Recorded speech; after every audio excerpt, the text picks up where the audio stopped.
Entonces, vamos a empezar con las unidades 4 y 5. Igualmente yo las veo juntas porque vamos a ver espacios vectoriales y transformaciones lineales.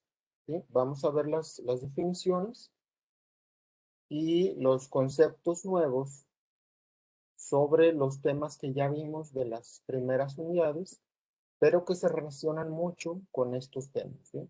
Entonces, aquí primero les voy a mostrar el temario que vamos a ver para que vean que ya mucho de esto ya lo vimos. Vamos a ver primero vectores en el plano, vectores en el plano, que ya todo lo tratamos cuando vimos números complejos, porque lo tratamos como vectores en el plano. Entonces vamos a sacar el ángulo, la magnitud, el seno y el coseno, el ángulo entre los vectores. Vamos a ver cuándo son ortogonales o perpendiculares y paralelos. Entonces ya todo eso realmente ya lo vimos. Ahorita lo vamos a repasar rápido. También vectores en 3D, pero esto no lo vamos a ver tanto porque eso se ve más de los alumnos que llevan cálculo vectorial. Eh, y lo nuevo de esta unidad es el conjunto ortonormal de vectores. Eso sí lo vamos a ver la definición y el proceso de Gram-Schmidt. Vamos a ver este algoritmo, que es lo importante de esta unidad. Y luego vamos a ver las definiciones de qué es el kernel de una matriz, porque los vamos a ver este conjunto de vectores, los vamos a analizar igual como una matriz. Entonces, como ya hemos visto vectores y matrices, vamos a ver qué es el rango y qué es la nulidad, que se relacionan mucho con el determinante, con Gauss-Jordan y con los métodos que ya hemos visto. ¿Sí? Igualmente la dependencia lineal y la independencia lineal, que ya también conocemos un poco de eso. Entonces, aquí hay muchos ejemplos y después vamos a ver qué es un espacio vectorial. Ya vimos todas las definiciones de estructuras algebraicas al inicio del curso. Vamos a ver nada más que es un espacio vectorial, una definición y las propiedades y los ejemplos. Y con esa definición vamos a ver los dos espacios vectoriales que vamos a manejar. El de los vectores en el plano y vectores en el espacio tridimensional, que es los que más vamos a utilizar, pero también hay otros que ustedes van a ver en su carrera. Y algunas otras definiciones. Y finalmente la definición de qué es una transformación lineal y que cómo se representan por matrices y otros tipos de transformaciones lineales que ustedes están viendo en cálculo y que van a ver en otras materias de matemáticas. Y aquí finalmente nada más vienen un ejemplo de Gram-Schmidt para dimensiones mucho más grandes y de cómo se representan las matrices de transformación lineal para diferentes propósitos en ingeniería. ¿Sí?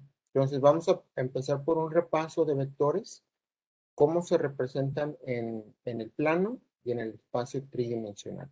¿Sí? Que, si se acuerdan, se representan como R2 y R3. R representan los números reales, R2 quiere decir que es el plano y R3 en el espacio tridimensional. ¿Sí? Entonces, los vectores en física se utilizan para definir fuerzas y direcciones o cualquier otro tipo de cantidad física. ¿Sí? Necesitan tener un punto de inicio, un punto de fin, una magnitud, una dirección y un sentido. Eso es un vector. Y normalmente, gráficamente lo representamos como un punto de inicio, un punto fin, que son dos coordenadas. ¿Sí? Y la única diferencia con los números complejos es que tenemos otras notaciones. Aquí los vectores ahora los vamos a representar así. El punto de inicio, el punto fin, y los representamos con una flecha arriba de las letras o simplemente con la letra final. Si esta O quiere decir el origen, ¿sí? Entonces, igual en GeoGebra lo representaríamos exactamente igual. Déjenme comparto GeoGebra.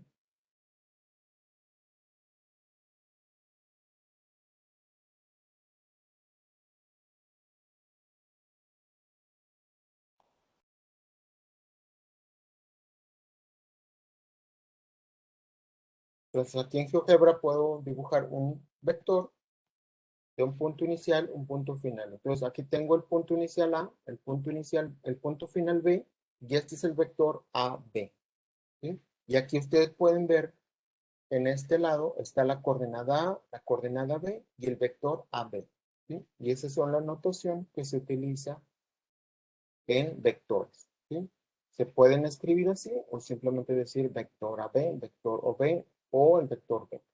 ¿Sí? Y se pueden representar también con corchetes como si fueran los vectores que hemos utilizado antes. ¿Sí? Y podemos también hacer operaciones entre vectores. ¿Sí? Para obtener el vector se resta el punto final menos el punto inicial, las coordenadas. Las coordenadas del punto final menos el punto inicial, aquí están. Como en este caso, el punto final es B, que es punto 9, 3.81 y se lo resto al vector A y ese sería el vector AB. ¿Sí? Así se calcula el vector. Entonces, el vector AB se representaría de esta forma. Y si quiero representar el vector en el sentido opuesto, hago la resta al revés. ¿Sí? Ahora, la magnitud también tiene una notación diferente a la que usábamos en números complejos. Aquí se representa de esta forma, con doble barra, y decimos, la magnitud es nada más doble barra. Si lo hacemos al cuadrado, usamos el producto punto que ya habíamos definido. El producto punto, si se acuerdan, es la transpuesta del vector por el vector que nos da la suma de los elementos al cuadrado y le tenemos que calcular la raíz. Es el teorema de Pitágoras. ¿Sí? Y lo mismo para cualquier vector. La raíz de las componentes al cuadrado. Y esa es la magnitud de todos los vectores. Nada más tenemos que usar esta notación, doble barra. ¿Sí? Ahora, la dirección y sentido se hace exactamente igual que en los números complejos. Depende del cuadrante en el que se esté. Si tenemos un vector en el cuadrante, en el segundo cuadrante, tenemos las fórmulas. En el cuarto cuadrante, en cualquier cuadrante tenemos las cuatro fórmulas. Aunque ustedes recuerden que con el Excel tenemos la fórmula de A tan 2 que nada más que necesitamos las componentes, aquí sería Y y X. ¿Sí? Aquí para los vectores, ahora borro esto, aquí ya no tenemos ejes imaginario y real. Cuando analizamos vectores en el plano R2, los ejes son, aquí sería el eje y el eje X. ¿Sí? ¿Sí? Este es el plano R2, así se llama, plano R2. Cuando tenemos el R3, el siguiente eje sería el Z. ¿Sí? Entonces, sería exactamente lo mismo que vimos con los números complejos. Ahora, para calcular la dirección de un vector, esto es nuevo, nada más se calcula el vector unitario. El vector unitario de un vector se calcula dividiendo las componentes del vector entre su magnitud. ¿Sí? Y normalmente se representa por lambda. ¿Sí? Si tienen un vector, aquí tengo el vector menos 1, 3, voy a dibujarlo. Entonces, se dibuja del origen, menos 1, 3. Entonces, es menos 1 en X, 3 en Y. ¿Sí? Sería este vector. Entonces, este es el vector que estamos dibujando. ¿Sí? Entonces, la dirección se representa también por un vector que se llama vector unitario. Entonces, primero tengo que calcular la magnitud. Aquí está ya calculada la magnitud. Es la raíz de la suma de los cuadrados, que es 1 más 9, raíz es raíz de 10. Entonces, tengo que dividir cada una de las componentes entre raíz de 10. ¿Sí? Lo puedo verificar aquí. La, la magnitud de este vector la puedo medir aquí en GeoGebra. Aquí me dice que es 3.16. 3.16 es la raíz de 10. ¿Sí? También lo pueden checar ustedes en Excel. Y aquí están las componentes. A estas componentes se les llama cosenos directores. ¿Sí? Y pueden ver ustedes que la suma de los cuadrados de estas componentes debe dar 1. ¿Sí? Por eso este vector se le llama vector unitario. ¿Sí? Y ese vector es un vector que lleva la dirección de este vector, pero es de magnitud 1, ¿sí? Por ahí, bueno, voy a estar, bueno, tengo que primero dibujar un círculo de magnitud 1, ¿sí? Sí. Y el vector unitario va a ser un vector que lleva la dirección del vector original, pero tiene magnitud 1. Este es el vector unitario que se encuentra en este círculo unitario. Ese círculo se llama círculo unitario, ¿sí? Y ese es el lambda, el vector unitario del vector A, ¿sí? Y como les decía, estas componentes se llaman cosenos directores. ¿Por qué? Porque si le aplico el coseno inverso a cada una de las componentes, obtengo el ángulo con respecto al eje X y con respecto al eje Y, ¿sí? Entonces yo puedo medir aquí en GeoGebra el ángulo de este vector con respecto a X. Nada más tengo que poner un punto en el eje. Ahí ya está. Entonces puedo irme aquí en medición de ángulo. Aquí, aquí, aquí. Y podemos ver que es 108. ¿Sí? Es el ángulo con respecto a X. Y se calcula simplemente calculando el coseno inverso de la componente en X de los cosenos directores, ¿sí? Ahora, con respecto a Y, para medir el ángulo con respecto a Y, necesito un punto en el eje Y. Entonces tengo que poner un punto aquí en el eje Y, en donde sea. Menos que esté en el eje Y. Ahora voy a hacer lo mismo, medir el ángulo. Ahora me voy aquí, al vértice y al vector, ¿sí? Y ahí me dice, no se alcanza a ver. Acá le voy a mover.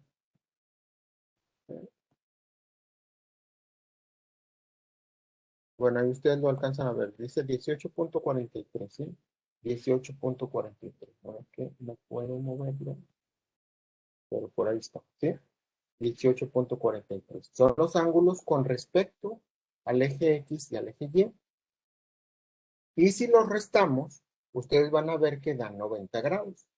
Porque este ángulo es un ángulo obtuso, ¿sí? Que es mayor a 90 grados, ¿sí? Entonces la resta de estos dos debe dar 90 grados. Ok, bueno, ahí lo pueden ustedes checar. 108.43 con todas las cifras menos este da 90 grados. Hay una relación siempre en estos dos ángulos, pero en un plano. Ya cuando es 3D, no tienen una relación fija, ¿sí? Y aquí viene otro ejemplo con un vector B.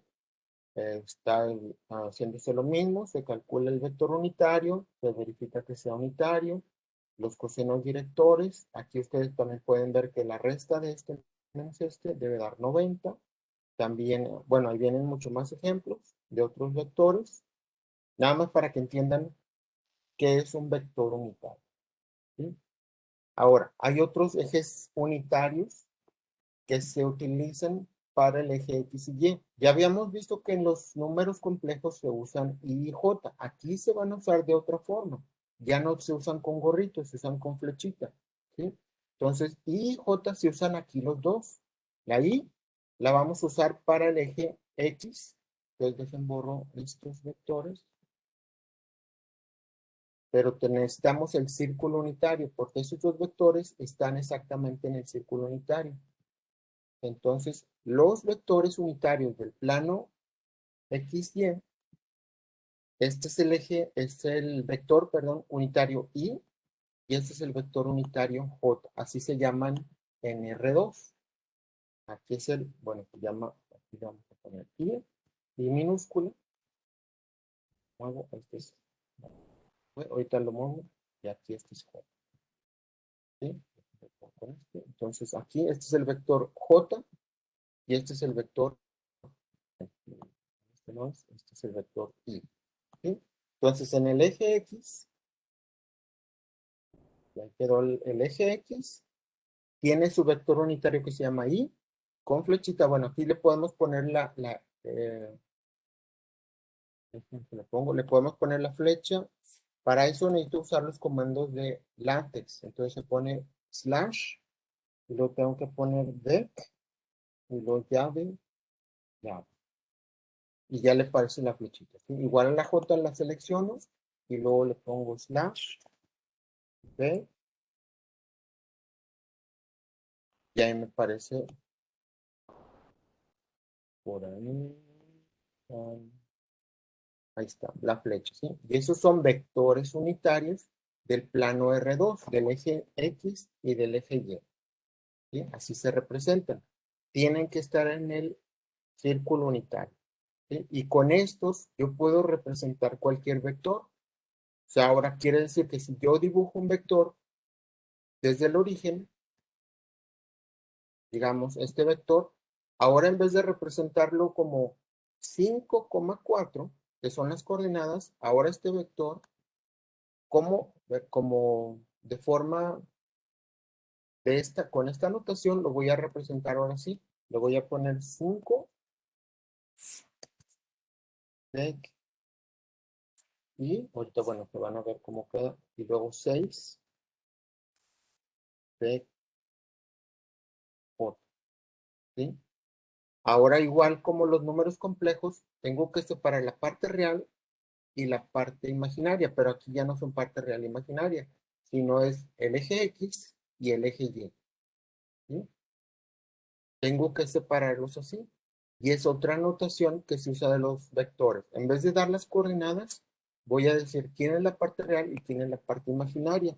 Y se van a manejar exactamente igual como lo hacíamos con los números complejos, ¿sí? De forma separada. Todo lo que sea real de un lado, todo lo que sea, perdón, del eje X y todo lo que sea del eje Y, separado, ¿sí? Entonces, el vector Y se representa así y el vector J se representa así. Son sus coordenadas, ¿sí? Y es 1, 0 y el J es 0, 1. ¿Ok? Entonces, a este símbolo, a esta representación se le llama combinación lineal, ¿sí? Que es algo que ya habíamos visto de las operaciones de suma y resta de las matrices. Y aquí podemos ver que también se puede representar un vector por sus cosenos directores o en vez del coseno con el seno y la magnitud y los vectores unitarios del eje X y del eje Y. ¿Sí? Ahí B son el coseno y el seno del ángulo con respecto al eje X. ¿Sí? Entonces, esa es otra forma de representar un vector. Ahora, ¿cómo calcular el ángulo entre dos vectores?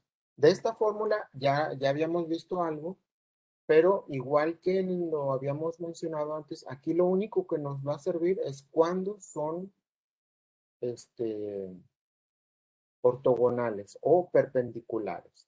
¿Sí? Es la fórmula para calcular el ángulo. Se usa el producto punto. Acuérdense que el producto punto es renglón, columna. Producto de renglón, columna. ¿Sí? Entonces, cuando ese producto nos da 0, y aquí está el renglón por columna, se tiene que transponer el primer vector para poderse hacer y nos va a dar un escalar. Cuando ese escalar sea 0, son ortogonales. Es el único que nos va a importar. Entonces, ¿qué es un vector ortogonal? Viene del griego ortos y gonos. Ortos quiere decir recto, correcto, y por eso se usa en ortodoncia, en ortopedia. Ortogonal quiere decir ángulo recto, ¿ok? O también se puede decir perpendicular. Quiere decir que deben de tener un ángulo de 90 grados. Es el único que nos interesa aquí para este curso. Entonces, cuando el producto punto sea 0, quiere decir que son ortogonales. Y este, el producto punto sea más menos 1, son paralelos. Pero ese no lo vamos a usar. Entonces, ese nos va a servir para el conjunto de vectores ortogonales, que es para el proceso de Gram-Schmidt. ¿Sí? Aquí viene esta información de vectores en 3D. Esto es para los que llevan cálculo vectorial. Es nada más para que vean que se usa una notación similar. Y para los vectores unitarios se agrega la K y JK. ¿Sí? Nada más para que ustedes sepan. El vector unitario así se representa. Ahora tienen 3 coordenadas. y tenemos tres cosenos directores con respecto al eje X, Y, Z. Ya aquí ya no hay una relación de 90 grados porque estamos en el espacio, ¿sí? Pero es el mismo procedimiento, nada más para que ustedes ahí lo pueden ver en las notas, pero es para cálculo vectorial. Si eso ya se ve más en cálculo vectorial, los que lo lleven. Aquí vienen más ejemplos en el espacio tridimensional. Esto ustedes lo pueden revisar, pero nos vamos a ir hacia la definición de conjuntos ortonormales. Termino este video.